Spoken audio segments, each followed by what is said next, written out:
అరచెక్క lemon juice, pepper కొద్దిగా, chilli flakes కొద్దిగా, అర స్పూన్ సాల్ట్, సన్నగా చాప్ చేసుకున్న గార్లిక్ బాగా బీట్ చేసుకుందాం. ముక్కలు కట్ చేసుకున్న కుకుంబర్ బాగా మిక్స్ చేసుకోవాలి.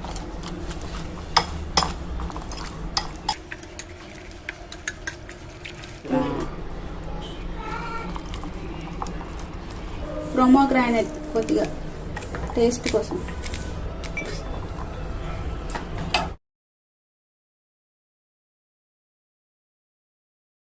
క్యారెట్ కీరా సలాడ్ చాలా హెల్తీ సలాడ్. డైలీ తినండి, వెయిట్ లాస్ అవ్వండి.